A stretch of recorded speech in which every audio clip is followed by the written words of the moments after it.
Hi all. ഇന്ന് നമ്മൾ പരിചയപ്പെടുന്നത് ഹെർമൻ മെൽവിലിൻ്റെ മോബി ഡിക്ക് എന്ന കഥയുടെ ടെക്സ്റ്റിനെ പറ്റിയുള്ള ടെക്സ്റ്റ് ബാക്ക്ഗ്രൗണ്ടാണ് നമ്മളിന്ന് പരിചയപ്പെടുന്നത്. In the last class we discussed about the biography of Herman Melville, and today we will be discussing the background layer of the text. The novel Moby Dick was the sixth novel published by Herman Melville, which is considered as a landmark of American literature that mixed a number of literary styles, including a fictional adventure story, historical detailing, and even scientific discussion. American ലിറ്ററേച്ചറിനെ സംബന്ധിച്ചിടത്തോളം ഒരു classic work ആയിട്ടാണ് മൊബി ഡിക്കിനെ consider ചെയ്യുന്നത്. അതിന് പ്രധാനമായും അതിൻ്റെ ആ വ്യത്യസ്തമായ കഥ ആഖ്യാന രീതി തന്നെയാണ്. പ്രധാനമായും വ്യത്യസ്തമായ ആശയങ്ങളിലൂടെയാണ് ഈ കഥ കൊണ്ടുപോകുന്നത്. അതായത് ആ സമയത്തെ സീ അഡ്വഞ്ചറിനെ പറ്റി മനോഹരമായി ചിത്രീകരിക്കുന്ന ഒരു നോവൽ, അതോടൊപ്പം തന്നെ ഒരു ഹിസ്റ്റോറിക്കൽ നോവൽ, അതോടൊപ്പം തന്നെ ഇതൊരു സയൻറ്റിഫിക് നോവലായിട്ടൊക്കെ ഇതിനെ നമുക്ക് കാണാൻ പറ്റും. സ്പേം വെയിലിനെ പറ്റി അല്ലെ വെയിലുകളെ പറ്റി ഇത്ര ഒരു മനോഹരമായ ഒരു സയൻറ്റിഫിക് ഡീറ്റെയിലിംഗ് ഉള്ള മനോഹരമായ ഒരു നോവലാണ് മോബി ഡിക്ക്. വളരെ ഡെപ്തിലാണ് ഇത് എഴുതിയിരിക്കുന്നത്. So that May this particular novel a classic work or a legendary work or a great landmark in American literature. The story of voyage of whaling ship Pequod, the novel draws ഈ whaling ഷിപ്പിൻ്റെ പേര് പെക്വാഡ് എന്നാണ്. The novel draws at least partially from the experience of its author while a sailor and harpooner on whaling ships before settling in New England as a writer. ഇദ്ദേഹം writer ആകുന്നതിന് മുമ്പ് he's a wonderful sailor as well as harpooner. എന്ന് വെച്ചാൽ മീൻ പിടിക്കുന്ന ഒരാളാണ്. Harpooner actually attacking with harpoon as well as he's a very good sailor too. അപ്പോൾ ഈ ഒരു ബാക്ക്ഗ്രൗണ്ട് അല്ലെങ്കിൽ അദ്ദേഹത്തിൻ്റെ ഈ ഒരു ബാക്ക്ഗ്രൗണ്ട് അദ്ദേഹത്തിന് ഇത്തരത്തിലുള്ള ഒരു നോവൽ എഴുതാൻ വളരെ വളരെ സഹായിച്ചിട്ടുണ്ട്. The title character Moby Dick was inspired by an article in Knickerbocker magazine in May 1839 entitled Moby Dick or the White Whale of the Pacific. Moby ഡിക്ക് എന്ന ടൈറ്റിൽ ക്യാരക്ടർ ആക്ച്വലി നിക്കർബോക്കർ എന്ന മാഗസീനിലെ ഒരു ആർട്ടിക്കിൾ ഇൻസ്പയർഡ് ആയിട്ടാണ് നമ്മുടെ Hermann Melville ഈ ഒരു പേരിലേക്ക് എത്തുന്നത്. അതുകൊണ്ട് മോബി ഡിക്ക് അല്ലെങ്കിൽ ദ വൈറ്റ് വെയിൽ ഓഫ് ദി പസഫിക് എന്ന് പറഞ്ഞ അദ്ദേഹത്തിൻ്റെ ഇൻസ്പയർ ചെയ്ത ആർട്ടിക്കിളാണ് മോബി ഡിക്ക് എന്ന് പറഞ്ഞ കഥയിലേക്ക് അദ്ദേഹത്തെ എത്തിച്ചത്, ടൈറ്റിൽ ക്യാരക്ടറിലേക്ക് എത്തിച്ചത്. The author of this article, അതായത് മോബി ഡിക്ക് അല്ലെങ്കിൽ ദ വൈറ്റ് വെയിൽ ഓഫ് ദി പസഫിക് എന്ന നിക്കർബോക്കർ എന്ന മാഗസീനിൽ വന്ന ആർട്ടിക്കിൾ എഴുതിയ ആളുടെ പേര് ജെറമിയ റെനോൾഡ്സ് എന്നായിരുന്നു. അദ്ദേഹം he detailed the capture of a giant sperm whale legendary among whalers for its vicious attacks on ships. ആ കാലഘട്ടത്തിൽ ഷിപ്പുകളെയൊക്കെ തകർത്തുകൊണ്ടിരുന്ന അല്ലെങ്കിൽ സോ കോൾഡ് സെയിലേഴ്സിൻ്റെ ഇടയിൽ വലിയൊരു ഖ്യാതി ഉണർത്തിയ ഒരു വെയിൽ, ആ വെയിലിൻ്റെ ചുറ്റിപ്പറ്റി എഴുതിയ ഒരു ആർട്ടിക്കിളാണ് മോബി ഡിക്ക്. ജെർമിയ റെനോൾഡ്സ് എഴുതിയ മോബി ഡിക്ക് അല്ലെങ്കിൽ ദ വൈറ്റ് വെയിൽ ഓഫ് ദി പസഫിക് എന്ന ആർട്ടിക്കിൾ. അത് വളരെ വളരെ ഇൻസ്പയർ ചെയ്തു Hermann മെൽവിലിനെ. The whale was named as such after the Mocha Islands, the area where the whale was commonly sighted. ഈ മോക്ക ഐലൻഡിലാണ് ഇദ്ദേഹം ഈ പറഞ്ഞ ഈ വെയിൽ സെയിലേഴ്സിൻ്റെ മുഴുവൻ പേടി സ്വപ്നമായ ഈ വെയിൽ വിഹരിച്ചിരുന്നെന്ന് വിശ്വസിക്കുന്നു. The origin of Moby of the novel's title has never been conclusively determined. എവിടെ നിന്നാണ് അവസാനം മൊബി എന്നുള്ള പേരിലേക്ക് എത്തിയതെന്ന് എന്നുള്ളതിൽ ഇപ്പോഴും ഒരു തീർപ്പായിട്ടില്ല. By the time Melville had begun work on Moby Dick, he had lost a great deal of renown as a novelist following several disappointing novels. Moby ഡിക്ക് എന്ന ഒരു ബൃഹത് ആയിട്ടുള്ള ഒരു നോവലിന് ശേഷം അത്രയ്ക്കും ഒരു പോപ്പുലാരിറ്റി കിട്ടുന്ന രീതിയിലുള്ള എഴുത്തിലേക്ക് എത്തിക്കാൻ അദ്ദേഹത്തിന് കഴിഞ്ഞില്ല.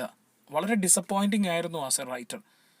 മോബി ഡിക്ക് എന്ന് പറഞ്ഞ ഒരു ക്ലാസിക്കോ എന്നൊക്കെ വിളിക്കാൻ പറ്റുന്ന അല്ലെങ്കിൽ ക്ലാസിക് വർക്ക് എന്ന് വിളിക്കാൻ പറ്റുന്ന ഈ വർക്കിന് ശേഷം വളരെ ഡിസപ്പോയിൻറ്റിങ് ആയിരുന്നു ആസ് എ റൈറ്റർ. കാരണം ഒരു പ്രാവശ്യം പേരെടുത്തു കഴിഞ്ഞാൽ പിന്നെ ആ ഒരു പേര് സർവൈവ് ചെയ്യുക അല്ലെങ്കിൽ സസ്റ്റെയിൻ ചെയ്യുക എന്ന് പറഞ്ഞാൽ വളരെ വളരെ പ്രയാസമുള്ളതാണ്.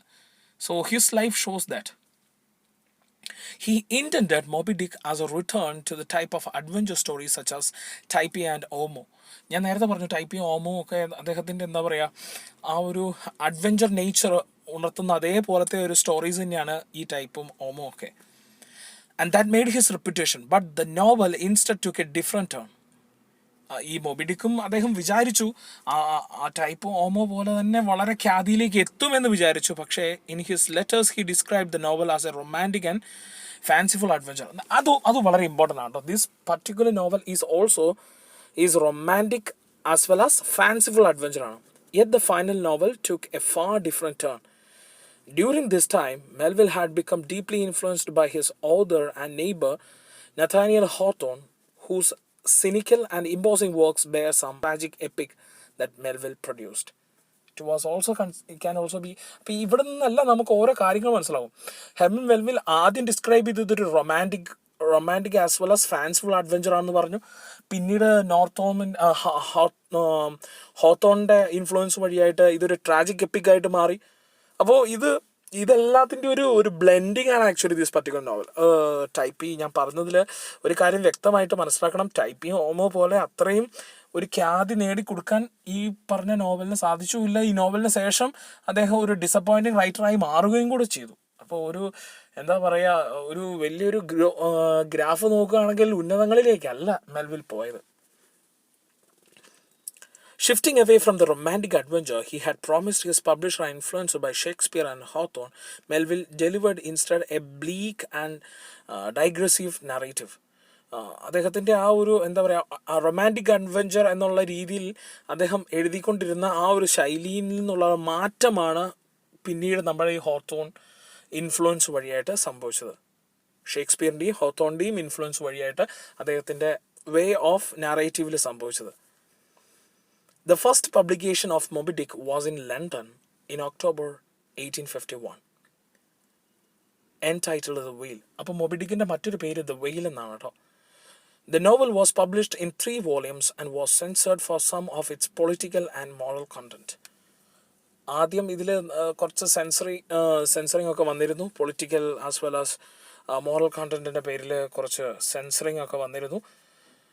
The British publisher of the novel, Richard Bandley, please remember who the publisher of this novel was. Richard Bandley inadvertently left out the epilogue to the novel, leading many critics to wonder how the tale could be told in the first person when the final chapter witnessed the sinking of Beckett with presumably no survivors.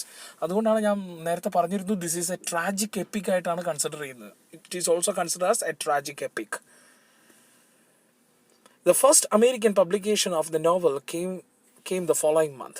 The American version of the novel published by Harper and Brothers. Harper and Brothers ആണ് American version of the novel publish ചെയ്തത്. Although fixing the narrative error of the British version through the inclusion of the epilogue. Epilogue പിന്നീട് add ചെയ്യപ്പെട്ടതാണ്. Epilogue ആദ്യം Richard ബെൻറ്റ്ലി എന്ത് ചെയ്തു, left out ചെയ്തു. പക്ഷേ Harper brothers ആണ് പിന്നീട് അത് എപ്പിലോഗ് ആഡ് ചെയ്തുകൊണ്ടും but was poorly received by the critics and readers who expected a romantic high sea adventure akin to Melville's success. എല്ലാവരും വിചാരിച്ചു ഒരു എന്താ പറയുക ചേഞ്ച് സംഭവിച്ചു, ഒരു സീ അഡ്വഞ്ചർ, ഒരു റൊമാൻറ്റിക് ഹൈ സീ അഡ്വഞ്ചർ സ്റ്റോറിയായി മാറുമെന്ന് പ്രതീക്ഷയെങ്കിലും പക്ഷെ അവിടെയും നിരാശപ്പെടുത്തി. The reputation of the novel floundered for only after Melville's death that it became considered one of the major novels in American literature. പ്രത്യേകം നോട്ട് ചെയ്യുക, അദ്ദേഹം മരിച്ചതിന് ശേഷമാണ് ഇതിൻ്റെ ഖ്യാതി അമേരിക്കൻ ലിറ്ററേച്ചറിൽ പോലും എത്തിപ്പെട്ടത്. ആക്ച്വലി ദിസ് പർട്ടിക്കുലർ നോവലിൻ്റെ ഒരു സത്യമായ അവസ്ഥ ഇതാണ്. വളരെ ഡീറ്റെയിലിംഗ് ആയിട്ട് വെയിലുകളെ പറ്റി ഇത്ര സയൻറ്റിഫിക് ആയിട്ട് പഠിച്ചെഴുതിയ ഒരു നോവലാണ് ആക്ച്വലി മൊബി ഡിക്ക് എന്ന ഹെർമൻ മെൽവിലിൻ്റെ ഈ നോവൽ. അമേരിക്കൻ ലിറ്ററേച്ചറിനെ സംബന്ധിച്ചിടത്തോളം ഒരു സയൻറ്റിഫിക് ഡീറ്റെയിലിങ്ങും അതോടൊപ്പം തന്നെ അഡ്വഞ്ചറസ് ആയിട്ടുള്ളൊരു സ്റ്റോറി. അതായത് മൊബി ഡിക്കിനെ എന്താ പറയുക, ആക്ച്വലി ഈ ഒരു വെയിലിനെ പിടിക്കാൻ പോകുന്ന ദ വെയിൽ എന്ന് പറഞ്ഞ ഈ നോവൽ അഡ്വഞ്ചറസ് ആക്കുന്നത് ഓരോ നിമിഷവും അതിൻ്റെ എന്താ പറയുക, അതിൻ്റെ ആ അഡ്വഞ്ചറസ് മൂഡിലേക്ക് ആ കഥയെ കൊണ്ടുപോകുന്നതാണ് ഇതിനെ കൂടുതലും അട്രാക്റ്റ് ചെയ്യുന്നത്. അപ്പോൾ these is actually the background layer of the novel Moby Dick, which was written by Herman Melville.